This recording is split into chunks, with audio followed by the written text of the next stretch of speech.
Good morning, everybody.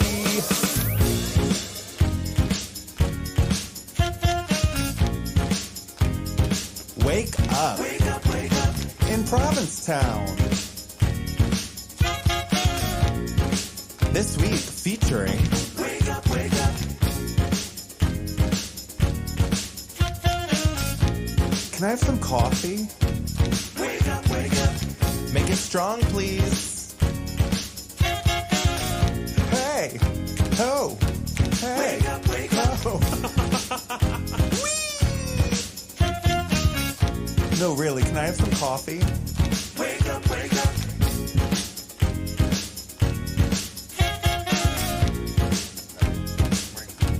Wake up, wake up.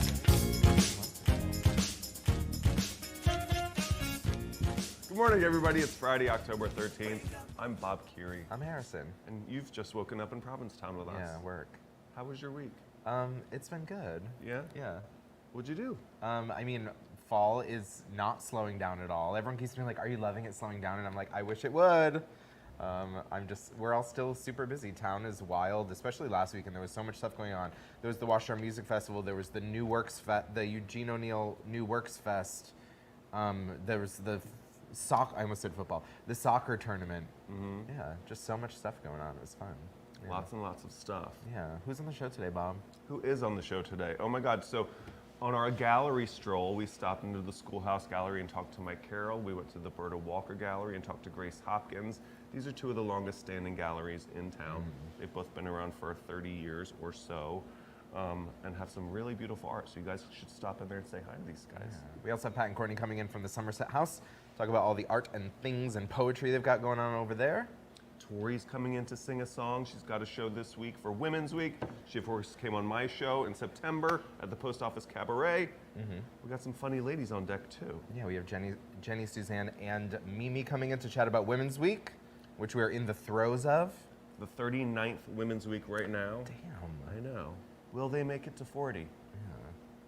Yeah. 40 years. That's wild. That's a long time to be doing an event like that. I also got to sit down with Benji yesterday. We talked about his art and how he's maneuvered through that through his cancer diagnosis and treatment. Mm-hmm. I think today is his last day of radiation. Awesome. Congratulations. Yeah, but it was fun just chatting with him as well. Mm-hmm. Yeah. You're going to go down to see him? Yeah, I went down a few weeks ago. Once my car gets fixed, I'll go down again. What happened to your car? My car broke down at the end of August, or the middle of August, and I just finally got it to a garage. You know, it's like fall. I don't need it, so it's not pressing. But then I had some free time this week, and I was like, damn, I would love to go to Wendy's. Who's your mechanic? I found one, J&R. J&R. Yeah. Where's that? Wellfleet. Yeah? Yeah. Did you have to leave it there? I had to get it towed there. Oh. Yeah. Oh. I'm hoping it won't cost me $1 bajillion, but is it because of all the potholes on your road?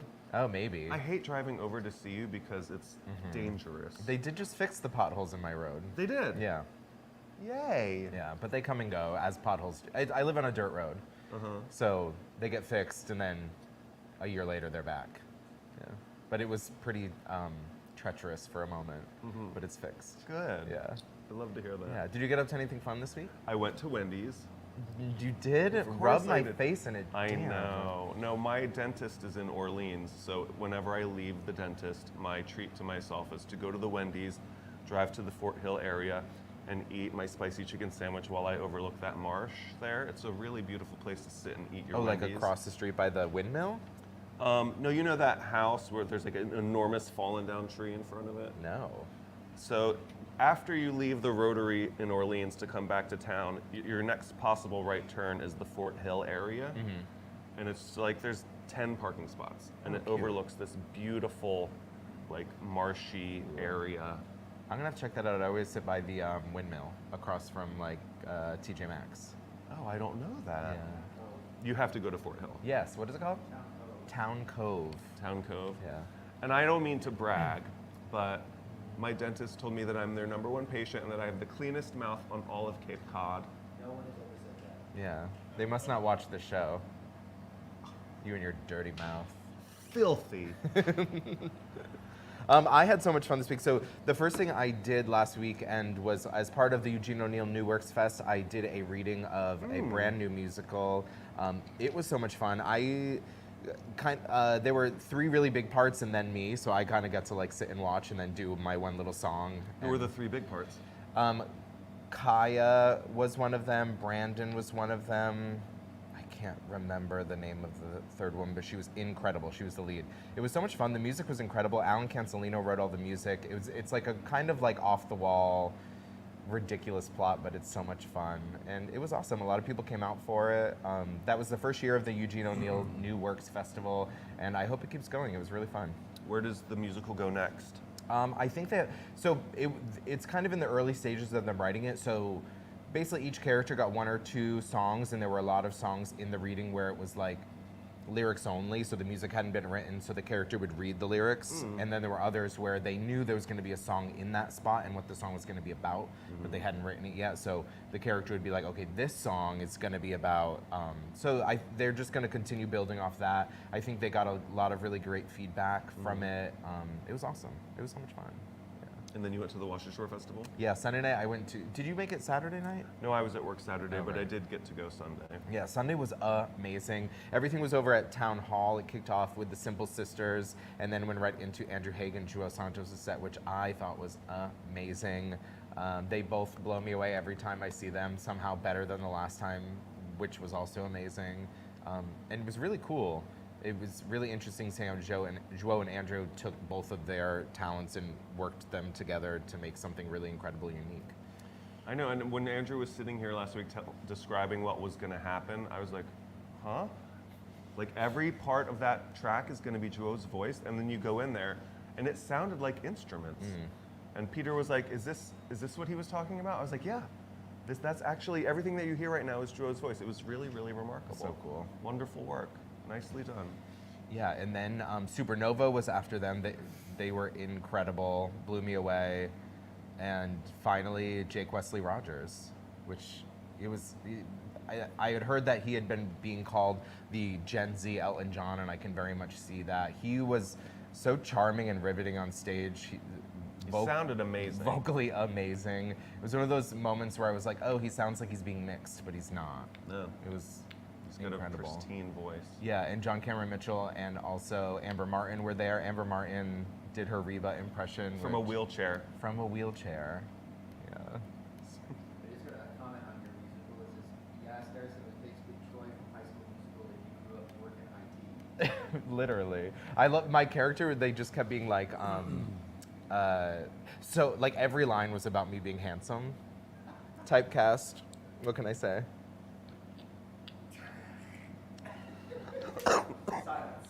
Dead silence. Yeah, it was awesome. It was fun. Good. What did you think of Jake Wesley Rogers and the crew? I loved him. I went home and listened to his music right away. That was a great show, and I like the way that they've sort of restructured the Washer Shore so that there's like one big thing at Town Hall on Sunday. I don't know if that's their plan going forward, but I thought it was great. Yeah. Great crowd, good energy. The music was fun. Yeah. We had a great time. The space was decorated so well. Yeah. Congratulations to the entire team over at Washer Shore. Yes, nice work, guys. Yeah. Also, this wasn't part of the New Works Fest, but the Provincetown Theater is working with the Commons, and it's being run by Peter Toto, who is my co-star in The Fantastics, and also Eden Allegretti, who also works for the theater. The two of them they did their first edition of this reading series that they're going to do. The show that the play that they read was called Mediocre Heterosexual Sex, and it was so fun. Peter organized it. He didn't read for any of the roles, but Eden did read for one of the roles. It was basically about this woman who broke up with her girlfriend and then decided to switch her Tinder settings to men and hook up with a guy that night. And it was just about her maneuvering sex, intimacy, kink. It was really good. Brittany was in it. Trevor was in it. Trevor was amazing. Trevor played a straight guy, and it was believable. He played straight really well. Yeah. But such a fun show. And I think they're going to be doing it monthly, so stay tuned to that. Follow the Provincetown Theater on Instagram for more details.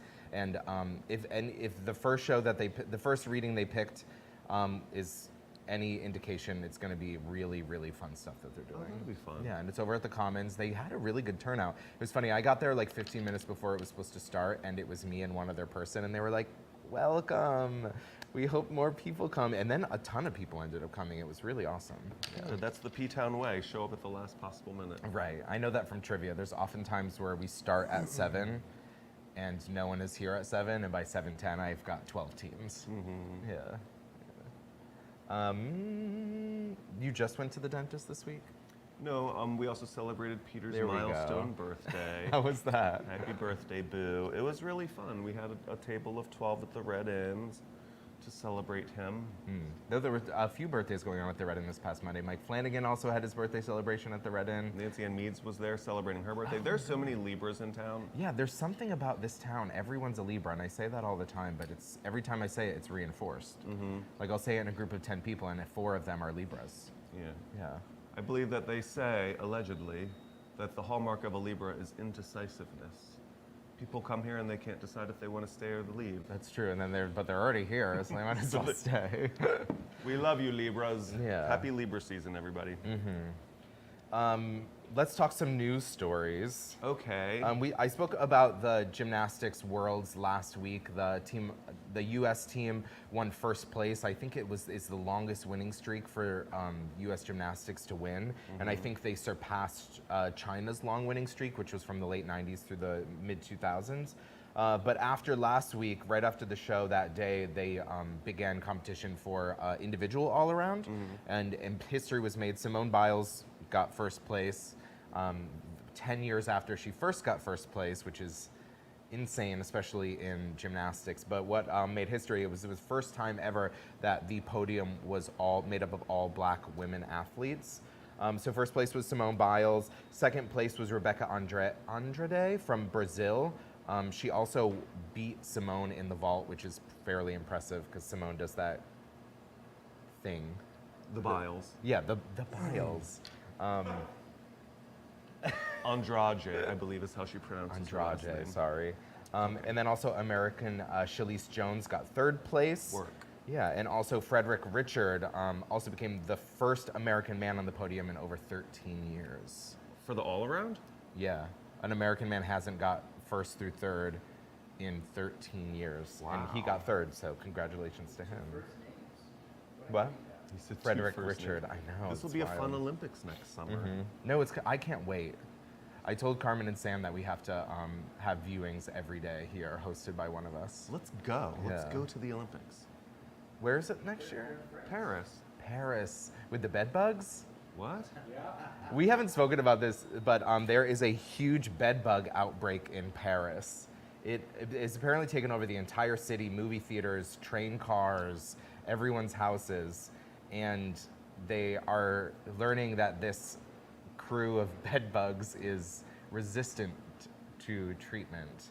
And I just hope this isn't, in like 5 years, the entire world just like has bed bugs. Oh no. I don't like this. Yeah, have you ever had bed bugs before? No, stop. I don't like this. I have, it's awful. Ew.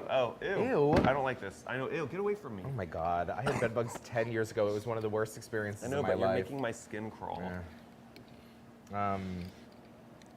Yeah, so I won't be going to Paris for the Olympics because Maybe it'll be done by then. the bed bugs, Yeah. they take a very long time to get rid of. 8 months? Not 8 months, but I mean if they're everywhere in like train cars and shit.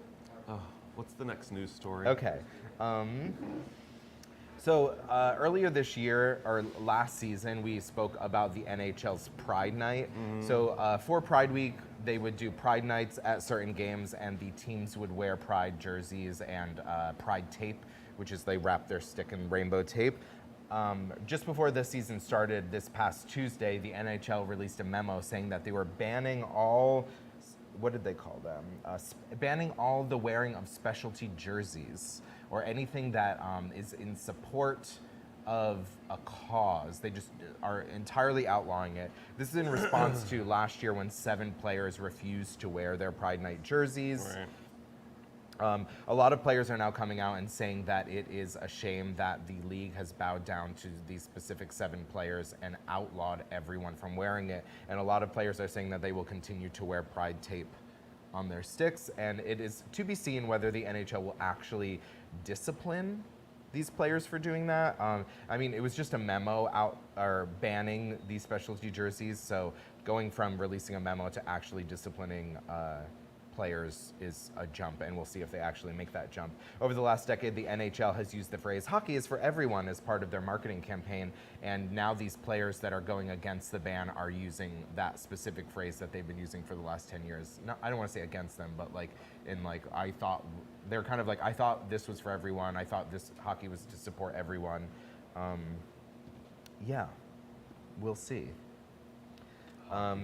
Did you see the congestion pricing in New York? Have you heard about this? Congestion pricing? Yeah, so basically, if you are going to drive into the central business district in Manhattan, they're going to be charging between $9 and $23, depending how long you stay in Manhattan and when you enter and exit. It's basically an initiative to try to get rid of the traffic congestion in Manhattan and encourage more people to use public transit. So all that money that they make in that will be reinvested into aging infrastructure and improve the subway's reliability, accessibility, and sustainability. And I suggest we do this for Commercial Street. Congestion pricing? Yeah, if you're going to drive on Commercial Street, it's going to cost you. What? You never have to drive on Commercial Street? No. Sometimes you have to. I mean, I understand it's an accessibility issue. I understand there are public resources that exist on Commercial Street that people have the right to be able to get to, and depending on their accessibility, like the post office, the bank, things like that. But I can't tell you how often, especially lately, have you noticed there's more gigantic pickup trucks on Commercial Street? I had never... With the neon lights. There is the one, and Really? I think it's kind of a serve, but but there's just even yesterday. I think I was on Commercial Street for a half an hour, and 3 gigantic trucks, and I'm talking the trucks that are so tall they can't see for like 20 feet in front of them. They seem to be just like cruising down Commercial Street. Mm-hmm. So I say congestion pricing for Commercial Street too. Well, it's not going to happen. We'll see. We can't regulate the scooters. That's so true. That's so true. One last news story. Did you see that George Santos got an additional 23-count indictment against him? Wow. Yeah, so the New York Department of Justice unveiled 23-count indictment against Congressman George Santos. They include conspiracy, wire fraud, falsifying records to a federal election committee. Specifically, the charges involve him stealing personal and financial information from campaign contributors, and those, basically, he would collect the credit card numbers of people that were donating to him and then create additional charges that funneled straight into his personal bank account. Wow. Yeah. This has renewed calls for his resignation. He won't. No way. Good Lord. Yeah, but a lot of these crimes, he was co-charged with people involved in his campaign, and the one specific person for the credit card fraud that he committed that was also charged pled guilty, which doesn't look great for him. Right. Oh, wow. Yeah. Yeesh. Yeah. That's all I've got for news. Do you want to do your Schoolhouse and Berta Walker? Yeah, you guys, the fall is a great time to come and shop for art here in Provincetown, and here are 2 of my favorite galleries. Take it away, Andrew. Everybody, I'm with Mike Carroll at the Schoolhouse Gallery at 494 Commercial Street. You've been doing this a really long time in here, right? This is our 25th year. 25th year? Yeah.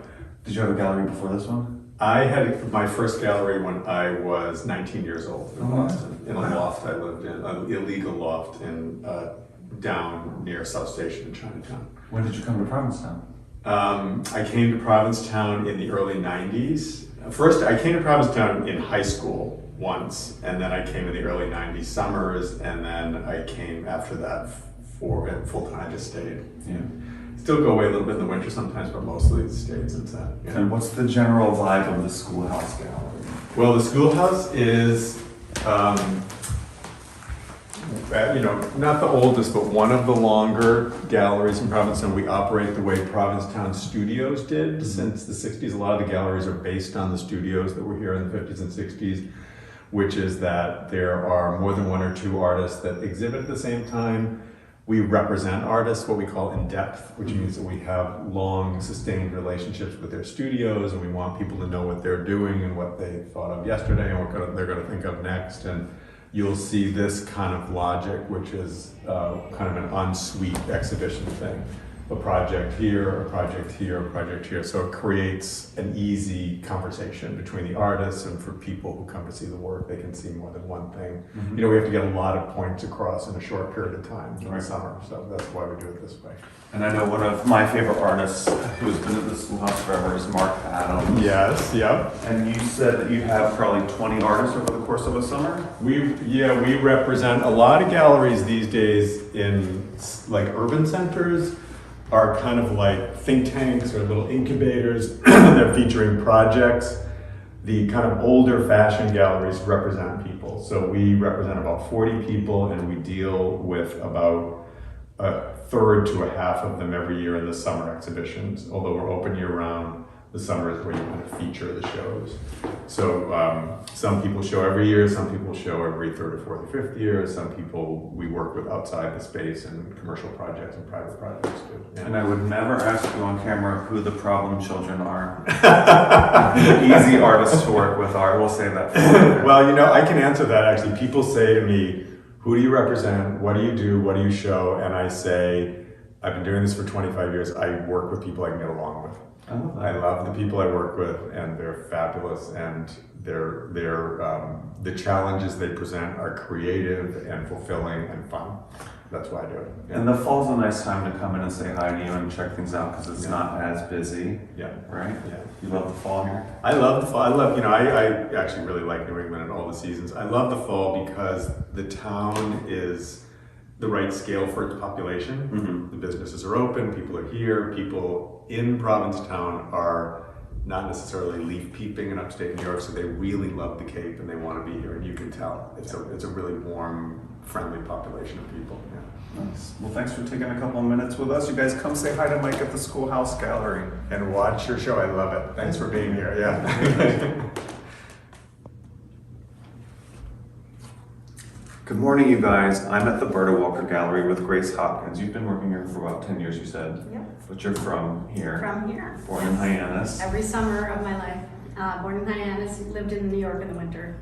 And you're one of the artists represented here. I am, and my father. And you're from the family of artists, and Berta's a family of gallery people. Yes, her father was a gallerist and sort of discovered Marston Hartley and had a long line of gallery people, for sure.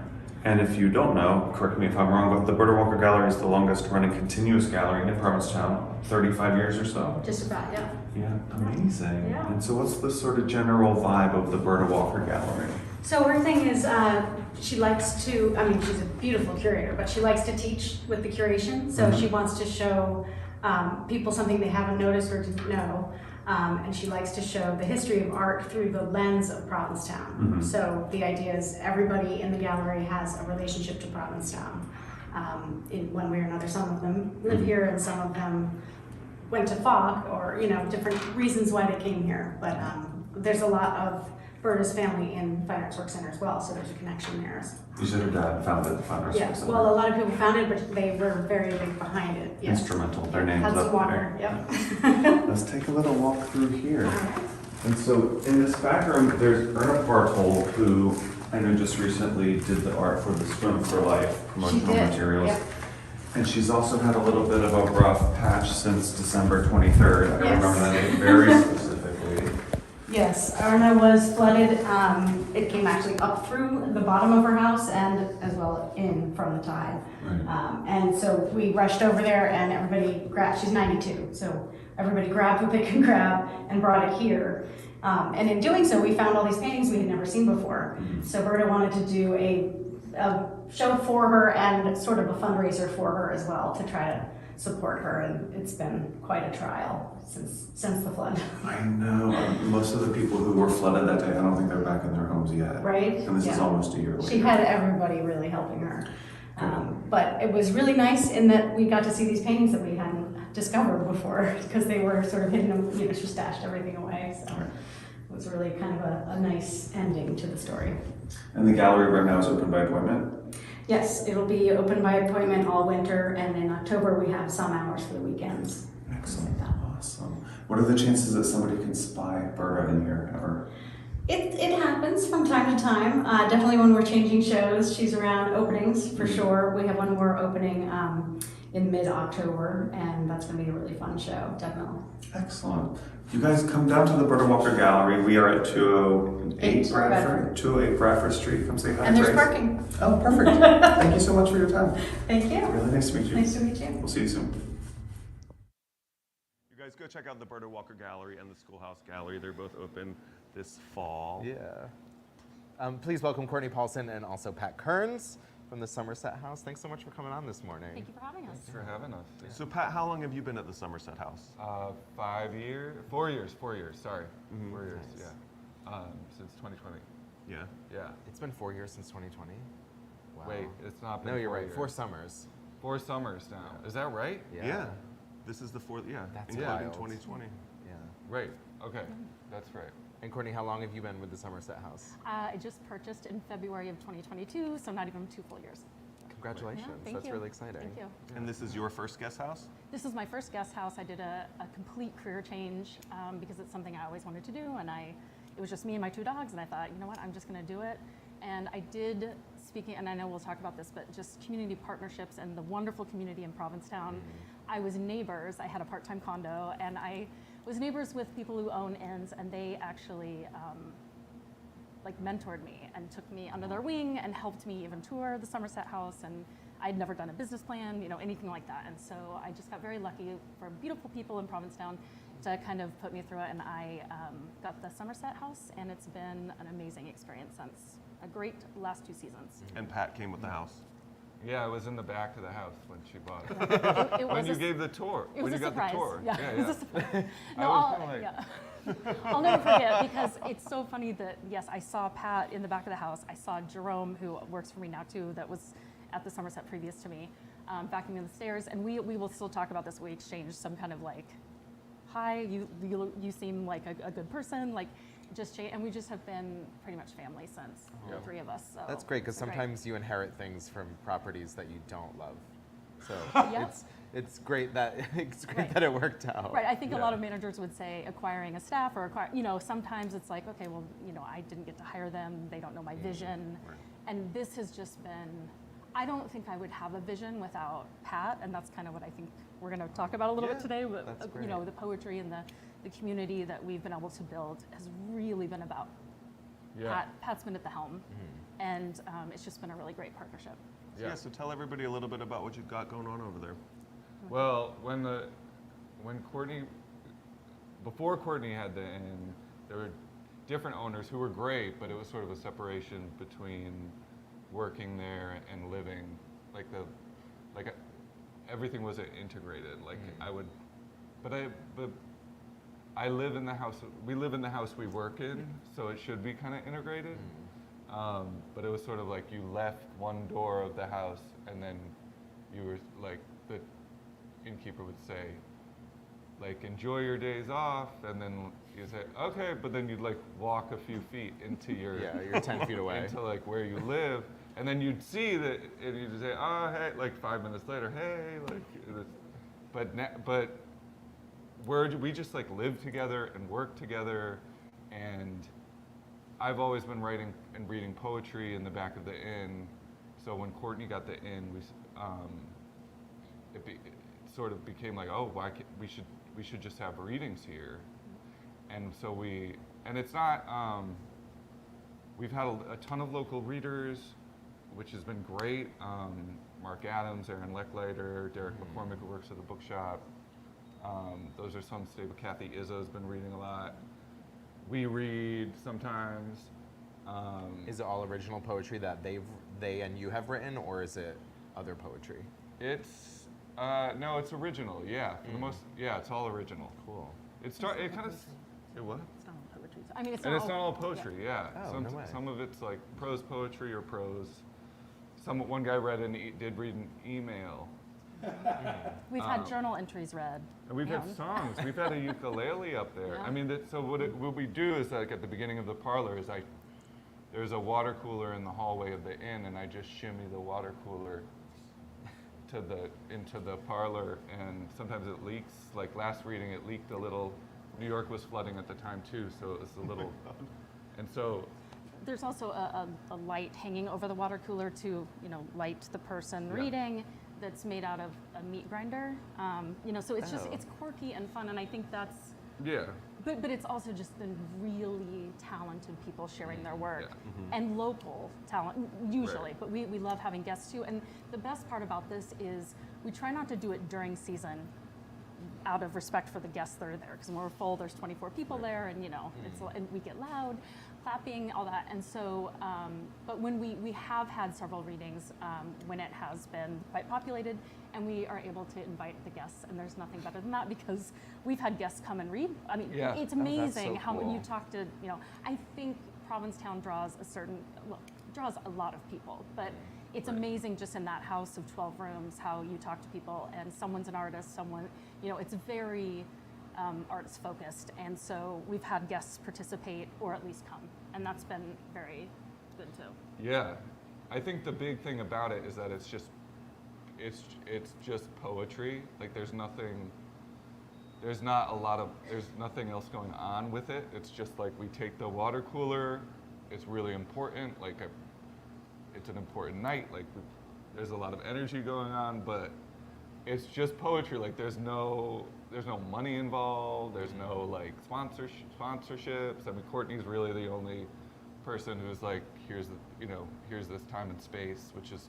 So it's all kind of connected and organic in a way, and it's not, it's not a professional thing, but it's serious. And you took the high season off, which means you're getting reared up to. Yeah, we had a few readings. Yeah, we just had a big reading for the Provincetown Book Festival. Mm-hmm. Cool. So they wanted to have a parlor during the festival to kind of get like an adjacent event going on that was tied to town. Prince Shakur came and read, and Mike Albo. Mm-hmm. So yeah, we had a lot of Jerome Murphy. Yeah, it was great. Are they open to the public? Can anyone go? Anyone can go. It's totally free. And when I post about it, like I usually just post about it on Instagram. There's no email chain.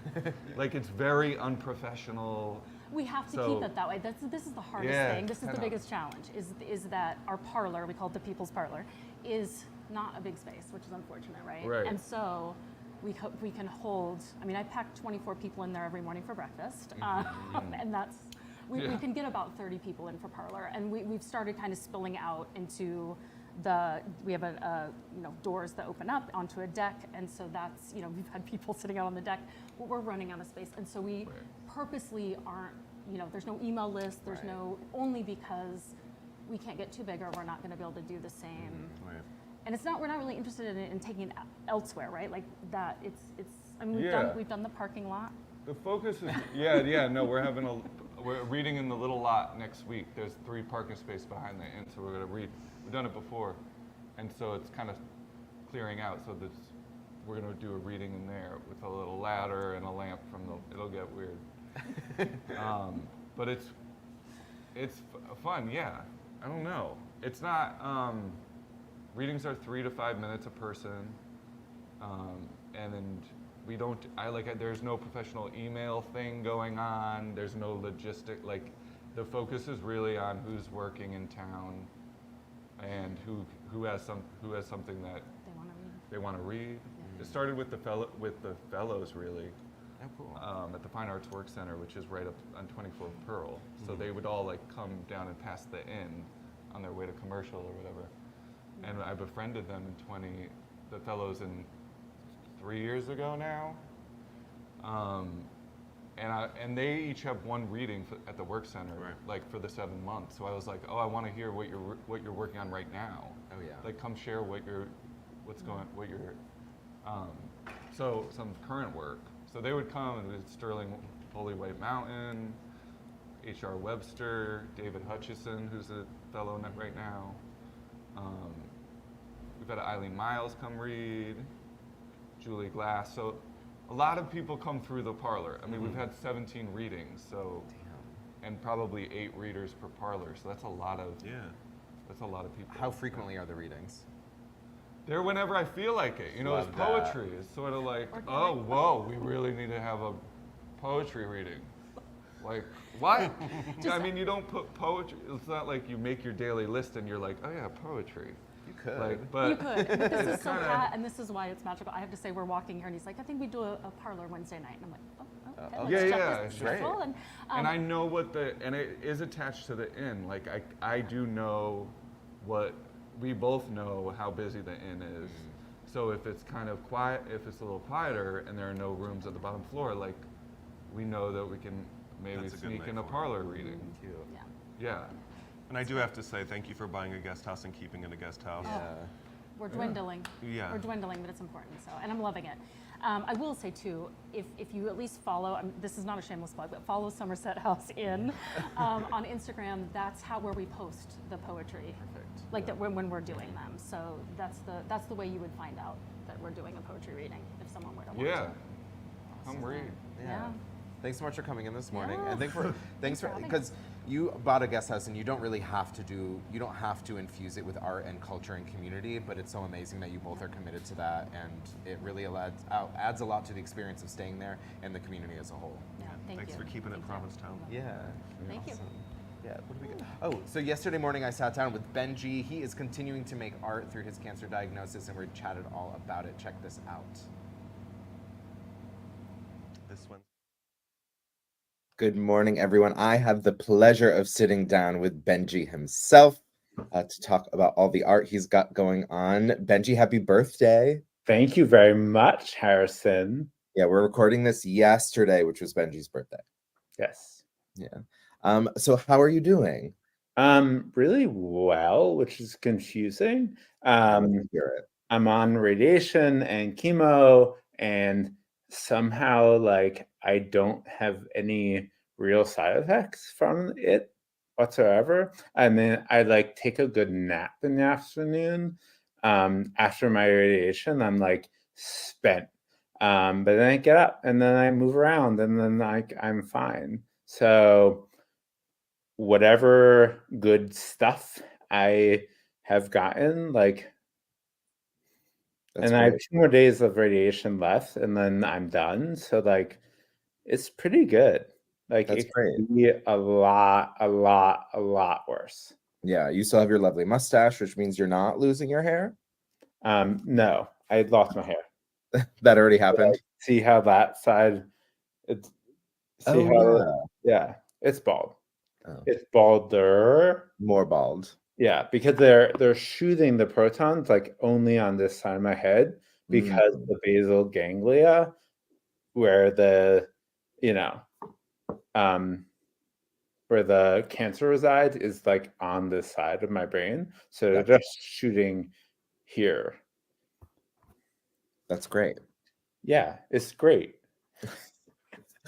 So how has the brain cancer affected how you have been creating your art? I know it was like a transition. Yeah. Well, it was transition to digital for one thing, because like I do sort of have this hand. Wait, oh yeah, there it is. That's good actually. Like it used to be like down here, so that's but I don't have that hand so much. So I've been doing digital, Procreate, and using iPad. And with that, like, you saw like the first few, it was bad. It was bad. Like No. it was not good. And now it's like pretty much like I'm normal. Like I am creating art, I'm doing my thing, and it looks like I'm using more than my left hand, but I'm not. I'm just using my left hand, which is I can't imagine how hard that must have been to transition, because you lost most of function in your dominant hand and now are like, using not really hard. Like it took like 5 days, and I was like, well, that was easy. I still don't use a stylus. I don't use a stylus at all. I just use my finger, which is a little weird, but like having to control a stylus actually like creates a level of control that I need that I don't have. So maybe in the future I do, but like for now, like the finger approach like works pretty well. Great. Yeah. Has this process kind of affected the content of your art and like the inspiration of your art, or like what you're creating? It, if anything, it like has created more.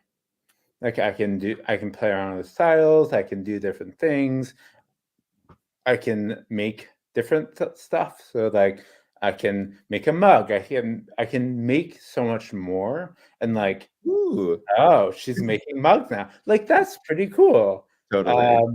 And like this morning to celebrate my birthday, I made like greeting cards. Mm-hmm. So like, there you go, greeting card.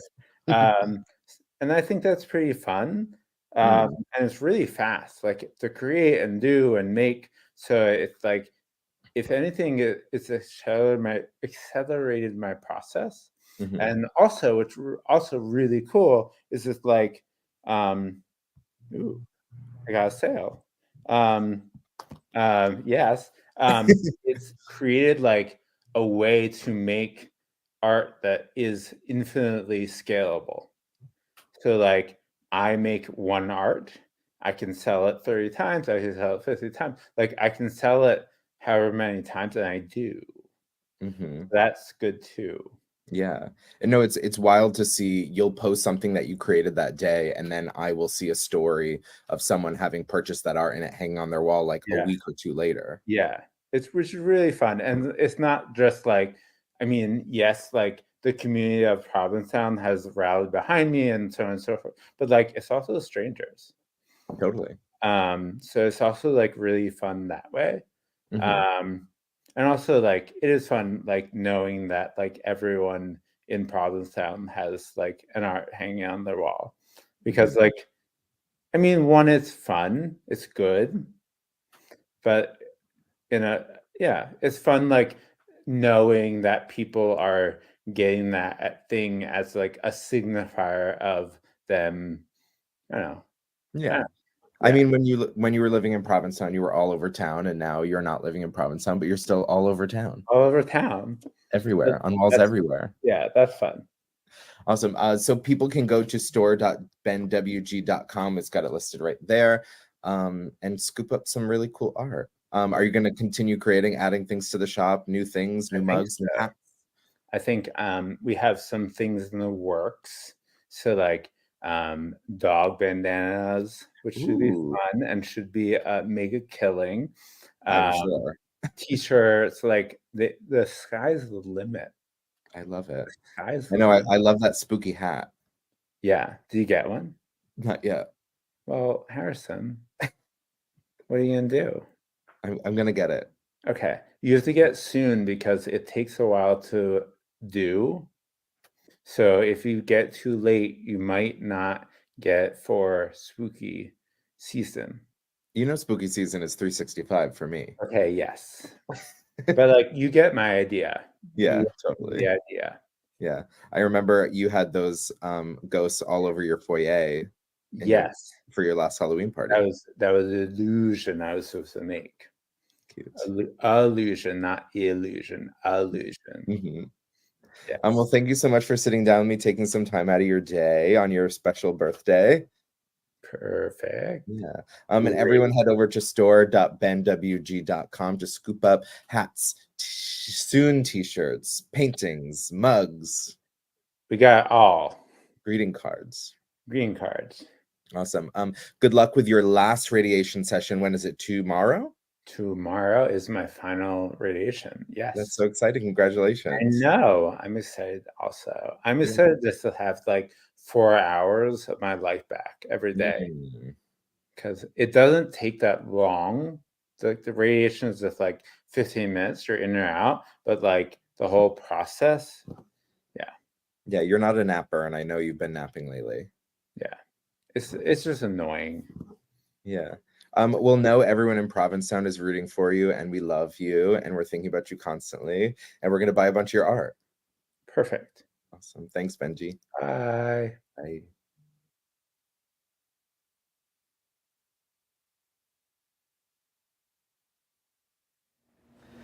That was so fun sitting down with Benji. Head over to store.benwg.com. Get some coffee mugs, greeting cards, art, all of it. You guys, this is the Mount Rushmore of Women's Week comedians.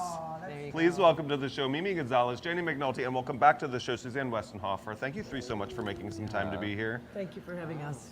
And thank you for keeping the tradition of Women's Week alive. We were just saying this is the 39th year. Correct. Wow. Almost 15 for you. Yes. Jennie since 2006. Since 2006, yeah. Suzanne. My third one. Third. In dog years. Shut up! Third decade. No, it's my 32nd. 32nd Women's Week. That's incredible. No, it's my 33rd. Oh, Wait, congratulations, if you're 90 having a Saturn return. If 91 is your first, I can't do math. 33. 32. Okay. Yeah, something like 91? Yeah, whatever. And but you came to the first Women's Weekend. Exactly. My very first time here was 1991, Women's Weekend, because we hadn't earned the week yet. How? Yeah. Bought and paid for with blood. Right. Soon it'll be Women's Month. Women's Year. Well, Women's Year. Women all know about the Women's Month. Deal with it all the freaking I time. don't think we're ever going to get a year. I don't see that. Not the least of which is those of us who now live in Los Angeles are never coming here when it's cold. I'm freezing. You were such a baby. It's beautiful. It's weather like this 60 week. something It is right I was now. wearing shorts insanely yesterday. Incredible. People in my show in flip-flops. There were people in It was like t-shirts. 60 degrees. I know, look at you guys. You guys are I so have my different. thirsty shirt on underneath this one, and I'm That's a what little happens chilly when you myself. live in Los Angeles for even like a Do you live in year. LA too? Yeah. So it's cold for you here. Once we It's, go- this is yeah. such, this is like my home away from home. I Right. so love Provincetown. People here, it's so much fun. There's so much to do, and it's just, especially this week, because you know, I mean, here in P-Town we can be who we are, and in some parts of this world you still can't. You know, Yeah. so it's really fun for people to just like, woo, see all women and be who they are. Yeah. How has the vibe of Women's Week changed over the years since you've been coming? It's older. Mm. It is. There's a whole crowd of women that somehow we did not hand the message to, or the message didn't get to. We're probably in their like late 30s or early 40s. They're not here and they don't know about it. And if they are here, they're like, we just heard about this. Yeah. Interesting. And I don't know whose fault that was or how that message didn't get over, but and now this year I'm happy to see some in their 20s, right? But there's a chunk of women, a woman chunk. Like a group, tuna. there's a Chunka. group, yeah, chunka. There's a Chunky group of tuna. women who didn't hear about it, who didn't know, and that's Yeah, now but they're it's getting out there now. You know, shows like this. This and one is internet pretty and- busy. The town Yeah. feels pretty full Yeah, to it's me. picking back up. And like we've been asking at each show, hey, how many here for the first time? And there's But surprised. there's There's a surprisingly a good lot number. of people, yes. So it's Yeah. cool. Yeah. And I So think get here Baby next Dyke year if Weekend. you're not here now. Well, it's a Baby- whole different, are we allowed to talk about different weeks? Baby Dyke Weekend is getting older.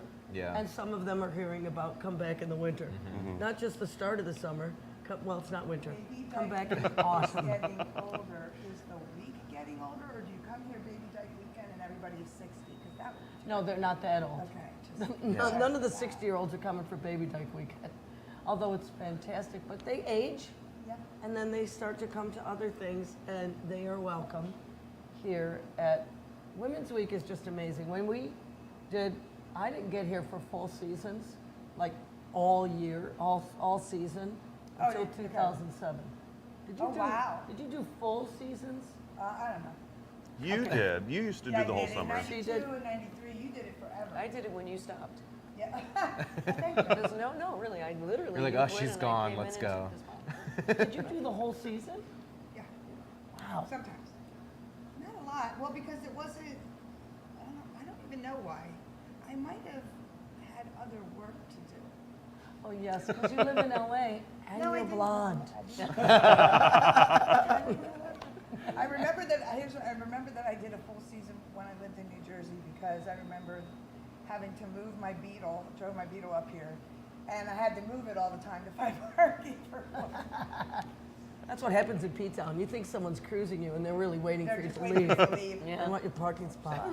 You know, somebody told me in the 80s, Oh, I wasn't here then. full weeks, you know, like full summer seasons, Leola told me that you could stand there with your flyers and women would walk up to you. There were enough women that wanted your flyers to see your shows. They would just come and ask you for a flyer. We, you know, we're in great shape because we rode our bikes to the beach. We walked up and down Herring Cove. We rode our bikes back. We came to town. Then we walk up and down Commercial Street. We really were engaged in the deep hustle. And for me, coming here in 2007, I was here in 1988 as a waiter. A waitron is how we refer to it. Yeah, I was a waitron unit and a bartender. And it was such a gay, great place. In 2007, you know, a chicken shack, you know, a garage would sell for $1 million. Oh, wow. It really changed. You went a lot of places there. You started out with flyering. Yeah. Getting into good. Did anybody follow that straight up? Yeah. Started out with I'm flyering. with I you. thought she was going to tell a story about how they used to like it when you flyered, then they got kind of like, no, and then they kind of like, fire me, I kill you. You know what I mean? Yeah, that happened too. That sort of, and then you there was a whole lot of that. You know what? I didn't get to the punchline. Thank you. Go ahead. Punchline was, thank you. I forgot it. Women's Week felt, for somebody in 2007, 8, 9, 10, Women's Week felt like the pot of gold at the end of a dirty rainbow. That's how I referred to it, because it was really hard flyering the town in those full seasons when there weren't a lot of women. So you had to hustle gay boys who don't really come to the lesbian comedy shows. I mean, some do. All went to Kate. You have to flyer heterosexuals. Yes. Just for the fun of it. Yeah. Because you just so they go, and then stand there. What's this mean? I didn't understand that photo. Either that or you go up to you think is a nice lesbian couple, and nice it's lesbian a couple, straight guy with man boobs. And then you're standing there going, you're welcome too, sir. It's all good. Oh, yeah. God loves them. I welcome man meat at the show, as long as they cook it on their own spit. There's never been, I think there was a time when there was like boy stuff, girl stuff. That has not been a truth for, there are a handful of parties the guys go to, the girls don't want to go to. But in general, some girls do. It's super gay up here, but not super like boy gay, girl gay. There's a Yeah, I think there's a group that are all trying to, I don't want to say integrate, but you know, like all be together having fun. Like the Babes and Boys, Sam and Carmen, and like the brewery guys, everybody, this newer generation, it feels like everybody's trying more to be together. Yes. Like it did sort of feel segregated a while ago, and I feel like everybody wants to be together again now. There was a time when I came out, let me tell you, in the early 80s, out in the middle of Michigan, queers only had each other. So we called each other family. Oh God, yes. You know, and we do this, remember this? Are you family?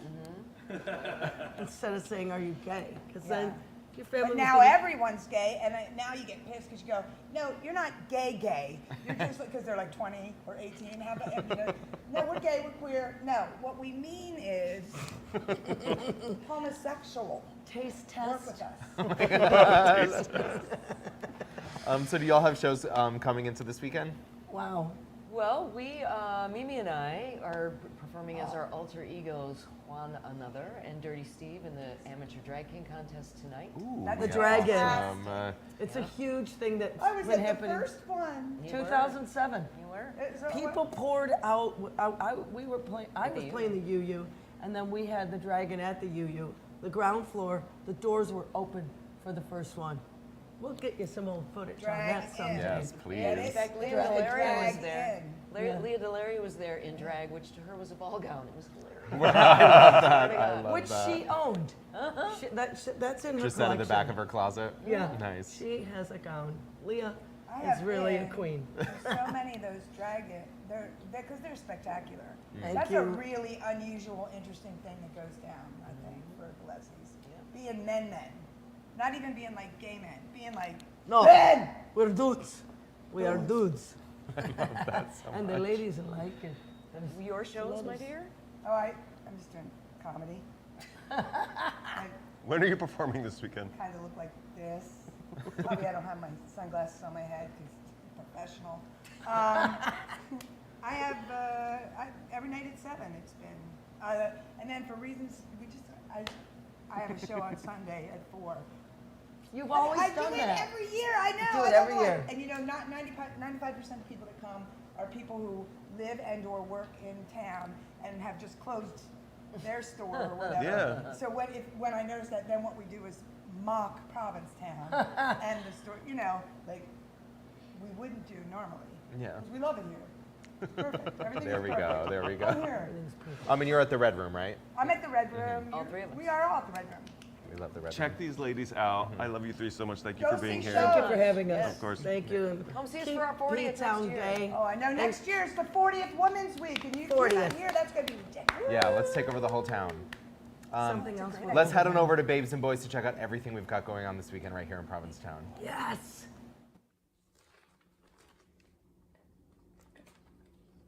Oh, good morning. Hi, everyone. Happy Friday the 13th. Spooky season and Women's Week. It's been going on all week, and today has a ton of activities going on. We're going to jump right in then. Yeah, if you look at ptownfilm.org, you're going to catch the Water's Edge Cinema with a full lineup of Women's Week films featuring things like The Indigo Girls, It's Only Life After All. Also, The Half of It with Alice Wu in conversation after the film. And A. Saeed Marino will be showing a series of short films, also with a Q&A afterwards. And if you can't get enough of that, Taylor Swift's Eras concert tour will be starting today at the Water's Edge Cinema. We also have the Mayflower Trolley Company hosting a Women's Week historical comedy trolley tour. That's at 2 o'clock today. And Gay Church, hosted by Tessa Scar, is a queer rock and roll musical comedy at the post office at 4 o'clock. This is their last performance, so please come by and check them out before they head back to Brooklyn. It is also the last night of Hillary Tamar's Crybaby show at the Crown and Anchor at 5:30. Congrats, Hillary, on an amazing run. If you have not seen them yet this summer, this is your chance. Get your tickets now. Also, at 5:30 at the Red Room, there is Ladies at a Gay Girls Bar. It's a solo dance and theater performance from the creator of the Femme Show, the founder Maggie C. And then there will be a way early girls' night out dance party at the Provincetown Brewing Company with DJ Shelley Cullen today at 6 p.m. And then Adam Berry will be doing a book signing for Goodbye Hello, and that is at Grata Bar from 4:30 to 6:30. There's also 2 performances by Suede today at the Art House, both 6:30 and 8:30 p.m. Oh, singing for the ladies. Get it, Suede. And then at 7 p.m., the Foxy Variety Hour is going to happen at the Crown and Anchor, hosted by Kristen Becker, and featuring such lovely P-Town performers as the Duchess of Sandwich, Lady Madness, Tessa Scar will also be there, and Yoli Mayor and Gina Carmella, and many, many other P-Town notables. Then at 7:30 at the post office, Judy Gold is back doing Everything Hurts Everywhere All at Once. And if you can't get enough of comedy, Poppy Champlin will be at the Red Room at 8:30. Also at the Red Room is the Drag In, an amateur drag king competition with Juana Natha and Dirty Steve. And then by popular demand, Leah Delaria and Mike Flanagan are back for a live music set at 9 p.m. at the club. Whew, that's just Friday. Then on Saturday, the annual League of Our Own Women's Week softball game is back, sponsored by Women Crafts. It's going to be at 10 a.m. at Mata Field, 10 to 12. Get your tickets now if you want to play for the Provincetown Peaches or the Butchtown Bells. And then afterward at the Provincetown Brewing Company from 12 to 3, there will be a Les Play meetup. So come and get your softball on and hang out with folks afterwards. Also on Saturday, the Women's Week brunch reception for the Water's Edge Cinema is happening at the Adam Peck Gallery at 11 a.m. and all proceeds from this will go to the Water's Edge Cinema. Also on Saturday at 11 a.m. is Dyke Drag Brunch. That's at Crown and Anchor for Dykes by Dykes, brought to you by the NYC Dyke Drag Group. Do not miss this brunch event, also featuring a menu by Kelly Fields. Mm-hmm. And Women's Week Scavenger Hunt will kick off at 1 o'clock. You'll meet up at Way Downtown. And this weekend is the Oyster Fest, both Saturday and Sunday in Wellfleet. Saturday, we understand, is sold out. You can still get tickets for Sunday. And if you missed Simple Sisters' last performance here at the OC this week, I understand they will be at Oyster Fest. Get your tickets now for Sunday.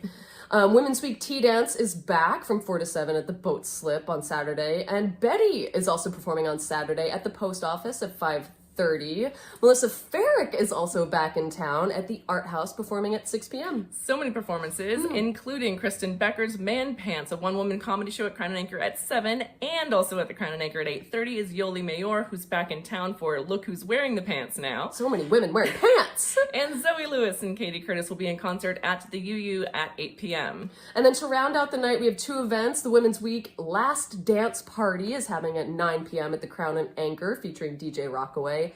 And also at 9 p.m. is Helltown Burlesque at the Crown and Anchor, hosted by our very own Spooky, and featuring very, very sexy P-Town finery. And Sunday is a walk for Alzheimer's beginning at Town Hall at 11. This goes till 2 in support and benefit of the Alzheimer's community. At 2 o'clock, The Border is Here. A Latin dance party will be happening at the Provincetown Brewing Company, also a fundraiser for Art for the Border, and will feature DJ Jamie D'Souza. At 4 o'clock, Tori McClean is presenting their last performance, I believe. One more encore. That's at the Post Office Cabaret. Also at 4, Susan Westenhofer will be at the Red Room doing some comedy. And if you want to come out with your acoustic instruments to the Provincetown Brewing Company, I'll be celebrating a late birthday. My birthday was on the 11th. Come out with your acoustic instruments to the Provincetown Brewing Company from 6 until close. And Billy Huff will also be at the Gifford House that night, Sunday night, and that is a full lineup for this weekend. That's true. What's happening on Monday? Monday is the start of Trans Week and also Trivia Night at the brewery with Harrison and Fish. And then on Tuesday, Kelly Groom is in conversation at the East End Bookstore with John Bonani for her book, How to Live, a Memoir in Essays. And Wednesday, there will be the Common Threads fashion show at the Crown and Anchor at 8 p.m. as part of Trans Week. It's a full lineup of things to do. Busy. Check out our website for more information. We will see you around town, and happy spooky Women's Week season, y'all. Also, just wanted to pop back in real quick and say that on Sunday, October 15th at 7:30 at the Governor Bradford, there will be a lip sync assassin tournament, winner takes all, not to be missed. And then on Thursday, October 19th at the Governor Bradford, there will be an Under the Big Top Circus Spooktacular event featuring Mackenzie, Mahogany, Debbie, Tori, Vivian Fontaine, and many, many more, so you're not going to want to miss that. So many events going on, especially at the Governor Bradford and all over town, and we will see you out there.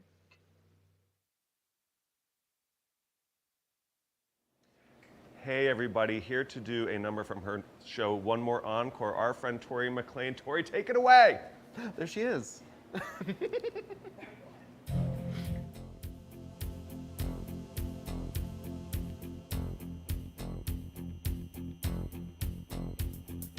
Call you, I need you, my heart's on fire.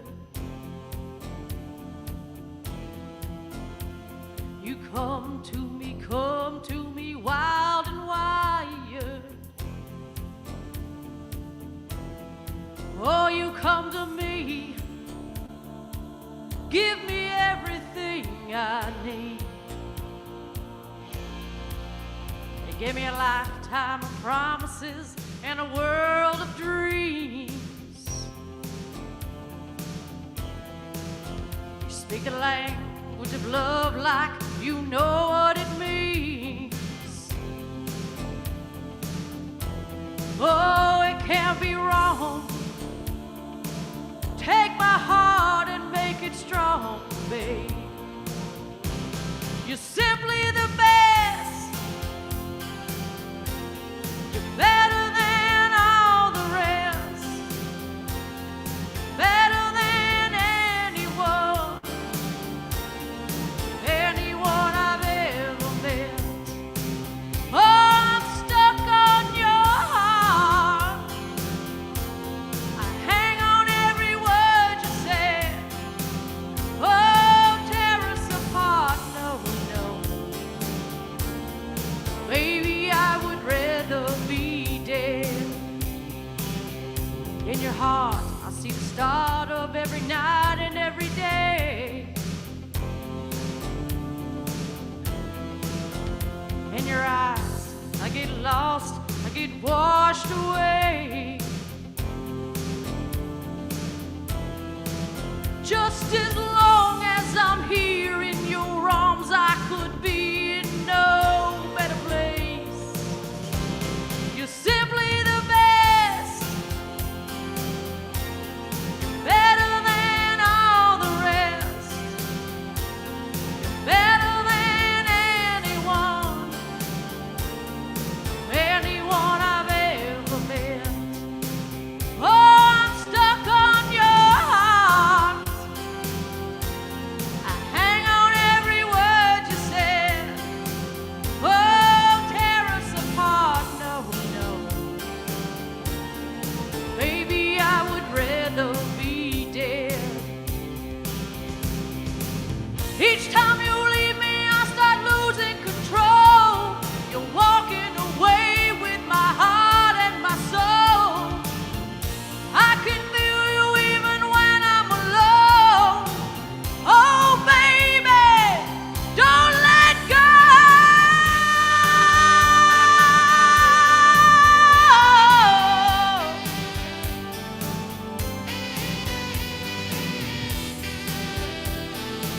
not too bad for this early in the morning, right? I mean, I'm just saying, right, guys? Ooh, you're the best. Better than all the rest. Better than anyone I've ever met. Oh, I'm stuck on your heart. I hang on every word you said. Oh, tear us apart. No, no. Maybe I would rather be dead. Oh, you're the best.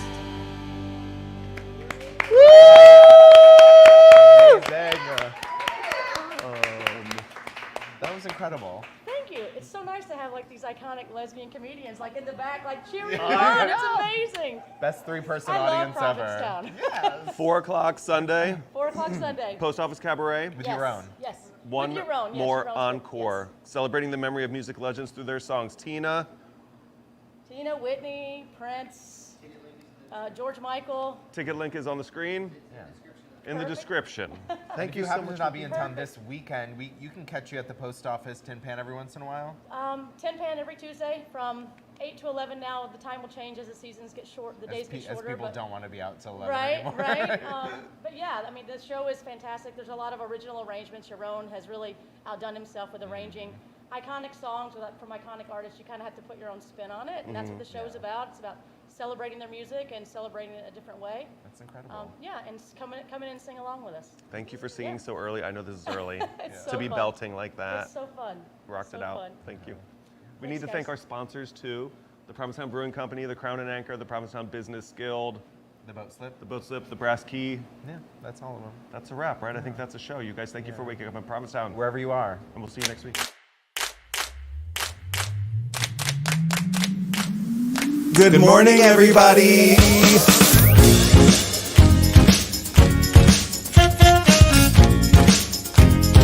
Wake up. Wake up, wake up. In Provincetown.